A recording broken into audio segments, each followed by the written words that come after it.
କରିବା ପାଇଁ ହେଲେ ଏ ମା ଧର୍ମ ରୂପକ ନୌକା ଉପରେ ଆମେ ଯଦି ଆଶ୍ରୟ ନବା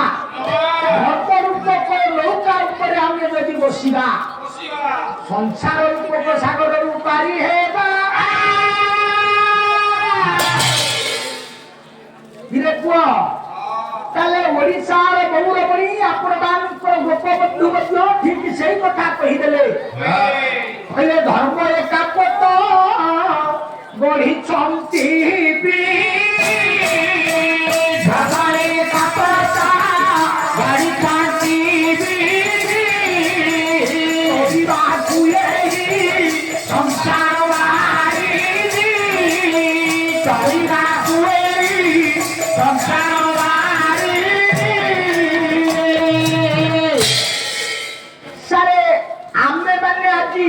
ଏତିକି ଶିକ୍ଷା ଲାଭ କଲେ ଧର୍ମ ରୂପକ ନୌକାରେ ଆମେ ଯଦି ବସିବା ଏ ମା ସଂସାର ରୂପକ ସାଗରକୁ ଅତିକ୍ରମ କରିଯିବା ତାହେଲେ ପୂଜାରୀରେ ଇଏ ଧର୍ମ ରୂପକ ନୌକା ଆମେ ପାଇବା କେଉଁଠି ଯାହାକୁ ଜଗନ୍ନାଥ ଦାସ ପରମଶାସ୍ତ୍ର ଭାଗବତରେ ପରିଷ୍କାର ଭାବରେ କହିଦେଲେ କହିଲେ ସୁଲଭ ये नाम रूपे घाटे बंधन भाव सिंह चाटे बंधना भाव सिंह चाटे बंधना भाव सिंह चाटे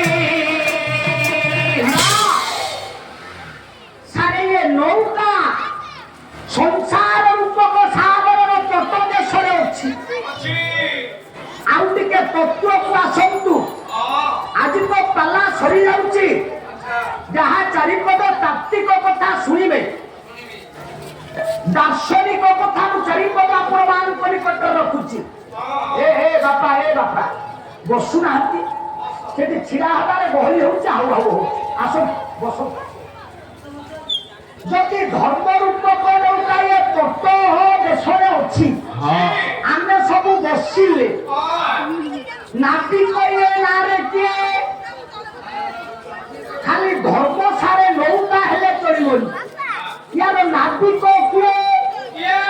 ଆମକୁ ପାରି କରିଲା ବାଲା କିଏ ଜଗନ୍ନାଥ ଦାସ କହିଲେ ଅଛି ପାରି କଲା ବାଲା କିଏ ଜଣେ ଅଛନ୍ତି ତା ତଳ ପଦରେ ପୁନଃ ଜଗନ୍ନାଥ ଦାସ ପରିଷ୍କାର ଭାବରେ କହିଦେଲେ କହିଲେ ଏ ନାମେ ଗୁରୁ କର୍ଣ୍ଣଧାର ଅନୁକୂଳ ସମୀର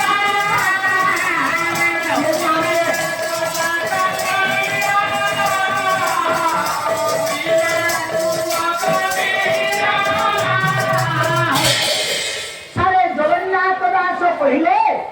ଏ ନାମେ ଗୁରୁ କର୍ଣ୍ଣଧାର କଳି ଯୁଗରେ ଯୋଉମାନେ ଗୁରୁ ଦୀକ୍ଷା ଗ୍ରହଣ କରିନାହାନ୍ତି ସିଏ ଏ ନାବିକର ଆଶ୍ରୟ ନେଇପାରିବେ ନାହିଁ ଆମେ ସବୁ ଦୀକ୍ଷା ଗୁରୁ ଗ୍ରହଣ କରୁ ସାରେ ନାନା ପ୍ରକାରର ଧର୍ମ ଏ ବିଶ୍ୱରେ ମୁଣ୍ଡ ଟେକିଛି 752 ପ୍ରକାର ଧର୍ମ ବିଶ୍ୱରେ ମୁଣ୍ଡ ଟେକିଛି ଯାହାକୁ ଆପଣମାନଙ୍କର ମହାପୁରୁଷ ଅଚ୍ୟୁତ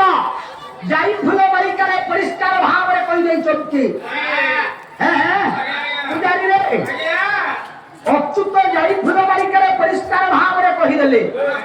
ନାଇଁ କହିଲେ 752 ପ୍ରକାର ଧର୍ମ ଏ ବିଶ୍ୱରେ ମୁଣ୍ଡ ଟେକିଛି